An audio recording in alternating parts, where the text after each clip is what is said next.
I'm going to present you with an option. On camera? Mm-hmm. Welcome to the Whiskey Vault. I'm Daniel. I am Rex, and it is Red Whiskey Friday. With a gift from Korey Petersen. Now here's the thing. Let me get the bottles up here. You're already... And then we're going to bastard them in. You're stepping on the thing. No. Wait. The thing. Do you want it? No, I've got to lead into the thing. You got to lead it? Yeah. You got to lead into the thing? I got to lead into the thing. Because he sent us 4 private select barrel choices from Wyoming Whiskey. I have liked many a Wyoming whiskey. Yes. And 4 in one run makes Korey a magnificent bastard. Can I have you want what? No, you can't have these because I got to pour them. You can have one of the old ones. Korey Petersen, you magnificent bastard.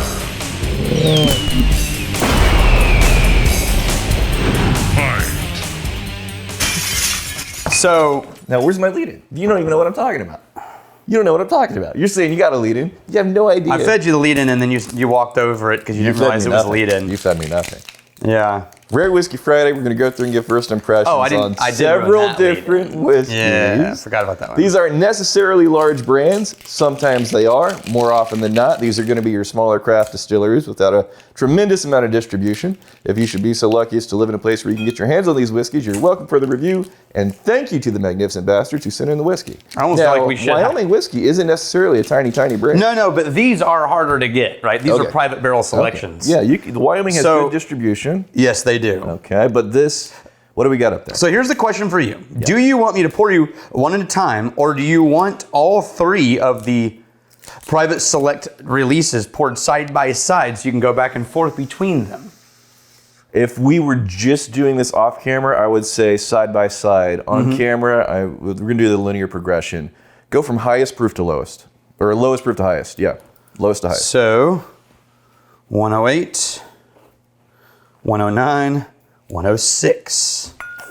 Okay. What do we got there? So this is Distillers Select Batch 2. Now, Wyoming, what they do is once barrels reach 5 years old, at least in these things, they make them available to independent companies who want to do barrel selections. Okay. Retailers, independent bottling companies, things like that, right? Private restaurant select and things like that. When we bought our 5-year-old Wyoming, it was one of these. And if I remember correctly, we got a little bit of the inside track from Nancy Fraley. Oh yeah, Nancy said you want to go from this rack and this year and this run. She gave us the sweet spot. Yeah. So this is batch 2.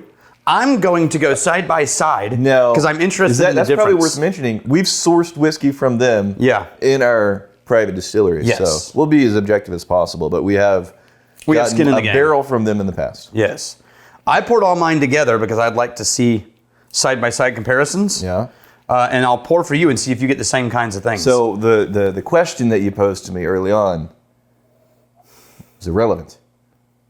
What are we doing, Rex? Are we doing one-on-one or are we doing a lineup? No, you're going to do one-on-one because I want to see if what I get is the same as what you get when you're doing them one at a time versus I'm A and B. This is my skeptical face. Is that your skeptical face? You know, I realized the other day is that the Whittington's strongest powerful facial feature is a raised eyebrow. A Whittington would do more with one raised eyebrow than most people can say. You know what? We both have exceptional eyebrow control. That's right.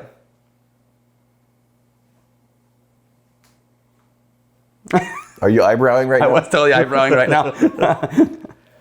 I'm not finding the thing that I loved about the Wyoming whiskey. Well, there's that eucalyptus note that I like. Yeah, it's there, but well, I'm not finding that right now. Yeah, I mean it's light, but it's not. It's dense eucalyptus. Sweet. This smells sweet and classic right now. It does. And then there's maybe like a black tea in there, some sugary sweetness and some black tea, some classic bourbon American whiskey. Okay.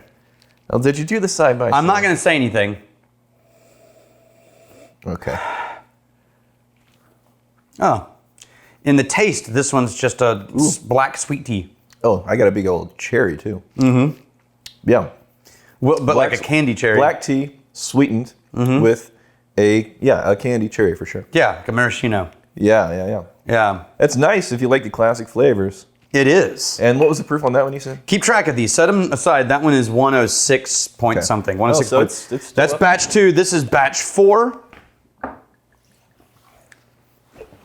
More of the herbal notes in this one than the last one.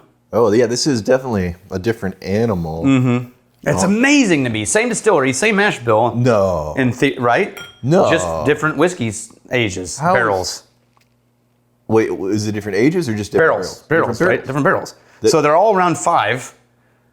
This is no, this is not this. If you ask me, was this the same mash bill, the same distillery? I'll be no, this is not. This is a different thing.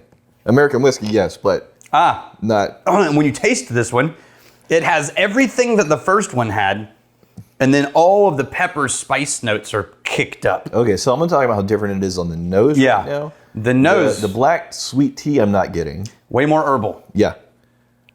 Way more of the direction of the eucalyptus that we always talk about with these. Right? Now, it has the black sweet tea, but mixed in with the black sweet tea is this flush of rich pepper spice and barrel tannin. This tastes more, significantly better. It tastes closer. There's some more rye elements in that. It tastes like that herbal quality. Yeah. Yeah. This is 109, and there's no rye in this, by the way. Well, I'm saying that herbal quality is presenting almost as a rye. I think if I was going to give a reference point that a lot of people could grab hold to, the first one is much more akin to classic bourbon. This one has more of those herbal rye flavors peeking out of it, and a little bit of like the eucalyptus that I liked about Wyoming. That's showing up more in this second one for sure.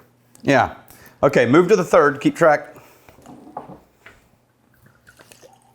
This is batch 5, barrel number 4528. This is 108.2. Actually, I did these out of order. We should have done 108.2 and 109, but it's fine.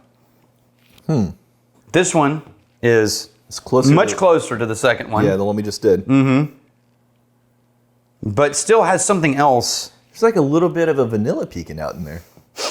Yeah, it has the sweetness of the first one, but the herbal quality of the second one. Yeah. It's almost halfway between them. Yeah. Oh, that's balanced. That's by far the most balanced of these two. The first one just went super sweet, pretty tea. And the second one just exploded in complexity. This one is probably the closest one out of the 3 we've had so far. That is what I remember Wyoming whiskey being. I totally agree. Yeah. Yeah, the batch 5 is right down middle of home plate for that sweet eucalyptus. Why we liked Wyoming whiskey. That sweet eucalyptus note that shows up even more so in this one. Between the third one compared to the first and second, it's again closer to the second. But it's in between.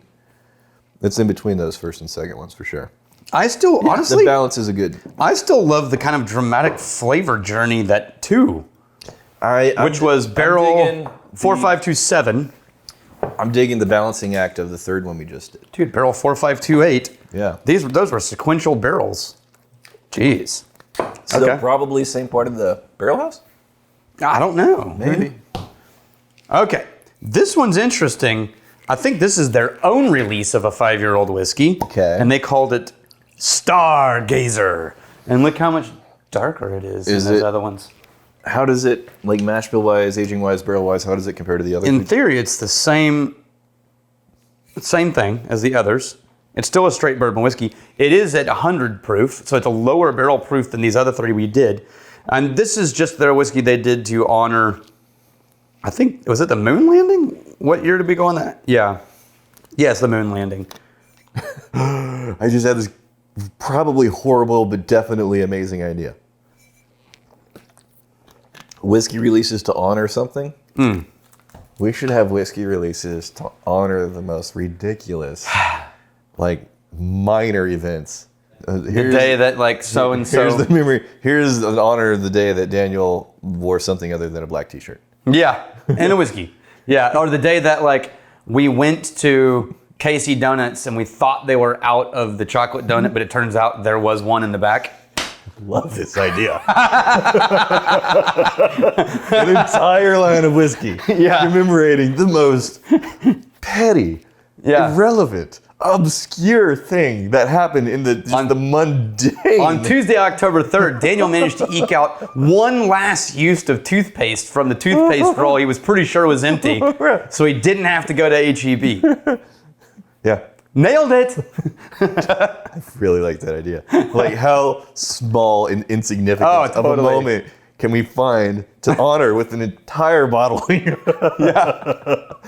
I clipped the toenail and it came off in one piece. Oh. Yeah. I'm getting graphic now. Again, there's a little bit of a vanilla note peeking out. I got it in a little bit in the third, but in this fourth one, it's even a little bit more so of a bourbon vanilla. This is closer to the 2. Yeah, definitely more herbal on the taste. You're right on the taste. The herbal quality shows up for sure.